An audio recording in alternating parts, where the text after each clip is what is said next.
Good morning, YouTube. Today I'm going to show you how to make awesome Southern fried chicken, but you don't have to work real hard. This is my lightning fast, quick and easy Southern fried chicken. It is over the top delicious. Your family's gonna love it, right? Promise on that one. All right, so let's cook, y'all. We got a family to feed. Okay, y'all, this is what we do when we want Southern fried chicken. We don't want to work real hard. This is my quick and easy version. I have a version, I think of it as my ultimate Southern fried chicken. I really do. It's a recipe that took me quite some time to develop, partly based on my mother and my grandmother, partly just based on science, you know, what makes stuff taste good. But it takes 2 days, and so we're not doing that today. No, we're going quick and we're going easy. So right here I've got about 3 cups of buttermilk, and this is the cultured buttermilk. So it's nice and thick, whole milk buttermilk. Okay, and I'm putting that right in here. Sorry for the way I sound, guys. I can't help it. All right, so what we're doing is we're building a buttermilk brine with couple of seasonings that are super simple. So we've got about a tablespoon of paprika. My light's coming in the window, isn't it? So it's kind of making a shadow. Let's see if we can. Is it hot? It's getting hot. Let's see if we can get a little more light in. That's a little better. All right, so our paprika right in the buttermilk. 2 tablespoons of salt. And don't freak out over the salt, y'all. This is a brine, remember? We're gonna give our chicken a soak. Got 2 tablespoons of black pepper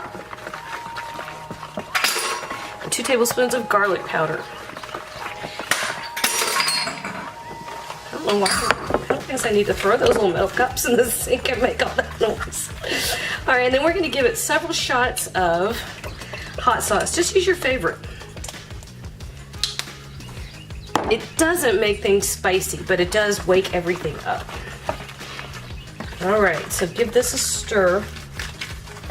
And usually when I'm doing a quick version, it's because I'm feeding a lot of kids, either a lot of teenagers or a lot of younger kids, whatever, and I need to crank out some chicken in a hurry, or I need to produce a volume, you know. In this case, I got a little bit of both. Joey's got a sleepover, and Bladen's having some company, all at the same time. So that means I've got a house full of teenagers and 9-year-olds. So I need a lot of fried chicken. Now, I am simply using chicken legs. You can use whatever cut you like. I tend to pick legs. They are economical. You can get a ton of them for little money. The kids all like them. So I'm not going to have any kids that's like, oh, I don't like fried chicken. It said no child ever. Especially boys. They all love it. So in this case, nope. In that case, one of them's in the floor. All right, chicken overboard. Sacrificial chicken leg. All right, but anyway, the rest of them come right in here. And you're gonna tuck them down as much as possible into that brine. We're gonna turn them over and let them get covered on all sides. And then we're just gonna set this somewhere in the fridge, find a spot, and let them go couple hours, right? 2 to 4 hours. You don't want to leave them too much longer than that. There's a lot of salt in that brine, and if you let them go too much more than that, they will get salty. But let's see. Here's what we look like. Well, I'm caught. All right, there's what we look like in the brine. Okay, so we are sticking that in the fridge. We're going to give it a couple hours, and then we'll be back, and I'll show you the next step.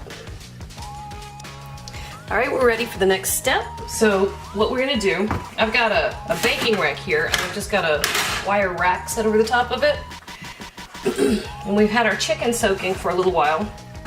So we're gonna bring it out, and we're gonna just let the excess buttermilk and stuff drip off. And I've got a fryer heating. Now, you can do this on the stovetop. My grandmother would, and my mother, always used a cast iron skillet, just period. That's how they did it. And I have heard, I have no idea what that noise just was. I have heard and I have read that that is the best way to get crispy fried chicken, which yes, when I do my ultimate version, I do that. Use a cast iron skillet. That is my kitten who has now gotten in the cabinet underneath here.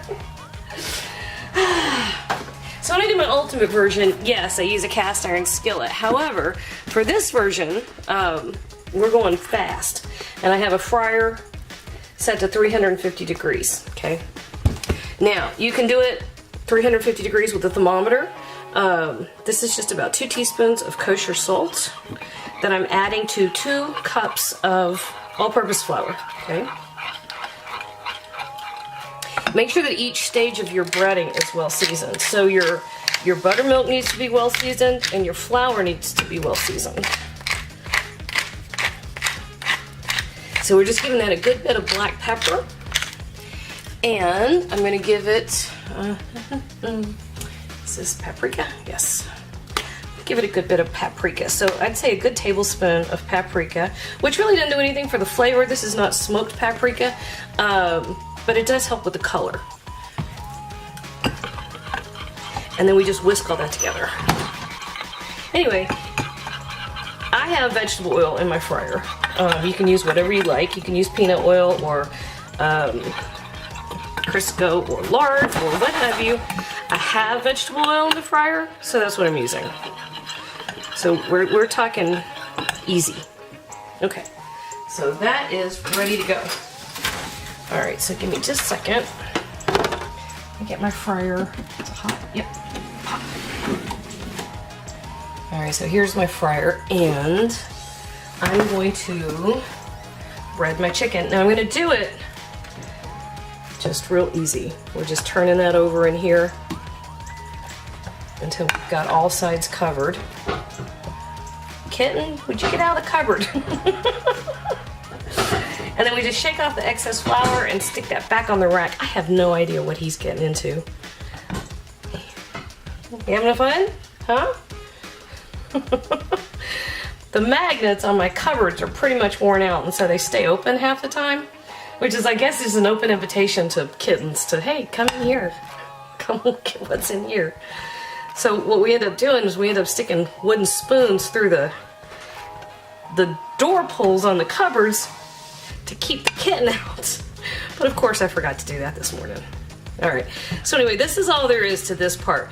And once you get it floured and you get the excess shaken off, just like that, set it back on your rack while you're waiting. That'll help your breading adhere. Letting breading rest on the chicken helps it stick. I don't know if you've ever fried chicken and your breading comes, just floats right off. This is one of the ways to help that. Temperature also helps. Make sure you're at 350 for your fry. Oh no, kitten, you stay out of there. There, got my wooden spoon in the handles. Make sure you're at 350 and give your chicken a few minutes. You know, we're already sitting over here on the counter for a minute. Let it help come to temperature. Come down to room temperature rather before you stick it in the fryer. That one tried to run away.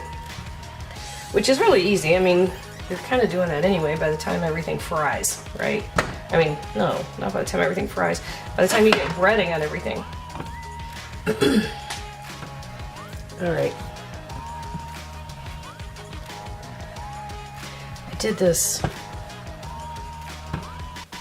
a couple weeks ago. Another weekend where we had a house full of kids. And go to the warehouse store, the big box store, and you can get chicken by the case. And on some of those things, it ends up not being any less expensive by the case, but on some of them it is. And chicken legs were like 68 cents a pound if you bought them by the case, right? So then you start looking for ways to use those in all kinds of different recipes.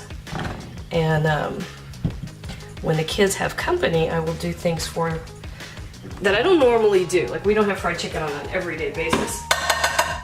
But when the kids have company, then yeah, no problem. Okay. All right, so we are at 350 degrees, and I know from experience that this takes 5 minutes per leg, okay? That's just how long it takes. Now, when you're working with chicken, or anything in hot oil, go slow. Don't just plop it in there, ease it in there. And here's what we look like, right? So, I'm gonna check my timer, 5 minutes, and I'll be back and show you what we look like.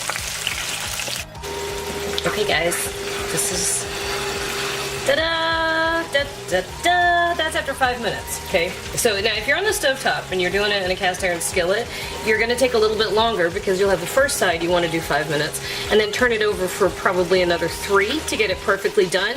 But in the deep fryer where it's completely submerged with the oil, 5 minutes is all it takes. How perfect is that? I got the last 2 that are over here going, but these, I'm not gonna lie, I already ate one. I know how good they are, but just so you know, check that out. Perfect crispy skin, and the inside is to die for. Oh yeah. Guys, if you don't want to work hard, but you want excellent southern fried chicken, that right there is how you fry some chicken. Hey YouTube, thanks for watching, and if you thought that video was helpful, do me a huge favor. Hit like, hit subscribe, hit the little bell so you get a notification whenever I post a new video. And if you have a second, hop on over to Patreon and check out how to support my channel even more. Again, thanks for watching.